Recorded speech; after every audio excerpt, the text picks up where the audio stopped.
Passe para os irmãos. Para quem não me conhece, meu nome é Marcos Antônio. Quero compartilhar uma palavra que está em Mateus, capítulo 21, verso 18, a respeito da figueira, que diz assim: de manhã cedo, quando voltava para a cidade, Jesus teve fome. Vendo uma figueira à beira do caminho, aproximou-se dela, mas nada encontrou, a não ser folhas. Então disse, nunca mais dê frutos. Imediatamente a árvore secou. A figueira, ela é uma árvore diferente das outras. Quando ela tem folhas, automaticamente ela tem que ter fruto. Porque quando ela não tem fruto, ela está seca, está sem folha nenhuma. Aí começa a aparecer os frutos, os figos, e depois começa a aparecer as folhas. Então, quer dizer, quando ela está cheia de folhas, tem que ter fruto. E Jesus passando ali, vindo da cidade, viu aquela figueira cheia de folhas. Aí ele foi lá, né? Porque quando a figueira está cheia de folhas, automaticamente tem que ter fruto. Chegando lá, ele só viu folhas, não viu fruto nenhum. E aí ele amaldiçoou aquela figueira, dizendo que nunca mais dê fruto. E nós vimos que na palavra, aqui nesse texto, diz que ela secou. E é interessante, como ele tem que ter como um exemplo. Eu tiro como exemplo para mim, que muitas das vezes, para o cristão, às vezes na igreja, né, ele aparenta ser uma coisa que ele não é. Na igreja ele parece um santo, né, formoso, bonito, educado, só aparentemente, quando está ali na igreja.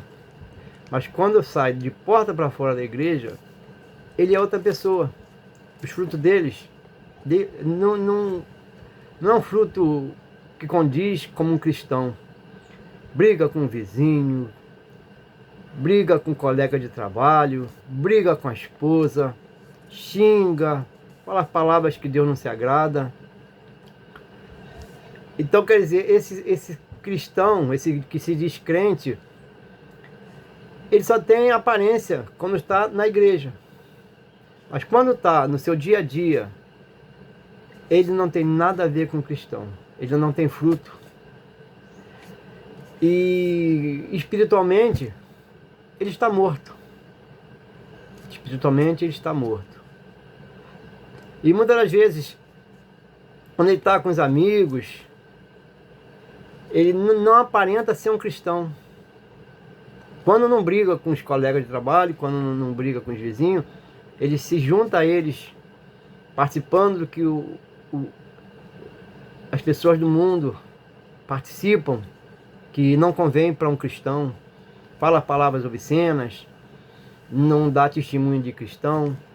Então, quer dizer, eu tenho que ter cuidado com isso, porque eu tenho que ser, na igreja, um cristão verdadeiro. O que eu sou na igreja, eu tenho que ser no meu trabalho, eu tenho que ser no meu lar, eu tenho que ser com meus vizinhos, eu tenho que ser um verdadeiro cristão, eu tenho que ser, como diz a palavra de Deus, eu tenho que ser a luz do mundo, o sal da terra, que o mundo, meus vizinhos, meus colegas de trabalho, de escola, vejam em mim Cristo, para que eu não venha escandalizar a palavra de Deus, que tem muitos que dizem: olha, você cristão, você crente igual aquele ali, que briga com todo mundo, que fala coisas que não deve falar, e às vezes essa pregação, essa despregação, que vamos dizer assim, porque ele não está pregando, a pessoa deixa de ser cristão, deixa de aceitar Jesus por causa de um testemunho de uma pessoa que não se condiz como cristão, se diz cristão, mas não é cristão. Então, quer dizer, nós temos que ter esse cuidado. E uma coisa interessante é porque se nós agirmos dessa maneira, para que nós estamos na igreja? Adorando a Deus, dizendo que está adorando a Deus. Porque lá aqui fora, no mundo, diante das pessoas, ele é totalmente diferente, não condiz como um cristão. E se Jesus voltar, ele não vai subir. A não ser que ele se arrependa, passe a ser verdadeiramente o cristão. O que ele é na igreja perante os irmãos, ele seja na igreja, na casa dele, com a sua esposa, com seus filhos, com os seus vizinhos, seja um bom vizinho, seja um bom colega de trabalho, dando testemunho de cristão, né? Assim, ele vai ser bem sucedido. Porque Deus abençoa aqueles que o adoram, que servem em espírito, em verdade, que dá testemunho de crente, seja onde for, todo mundo vê que ele é um verdadeiro cristão. E que possamos orar, né? Não é só ficar, é orar para aqueles que agem dessa maneira. Porque tem gente que às vezes não consegue se libertar de certas coisas.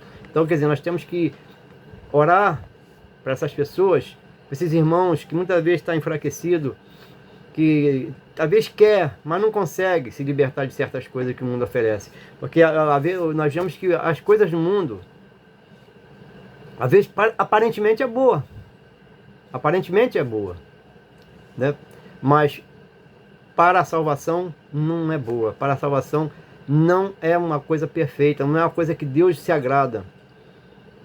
Mas Deus se agrada sim de um verdadeiro cristão, aquele que anda em sinceridade de espírito, com o coração contrito, adorando a Deus, amando seus irmãos, amando seu amigo, amando seus inimigos, ajudando aqueles que necessitam.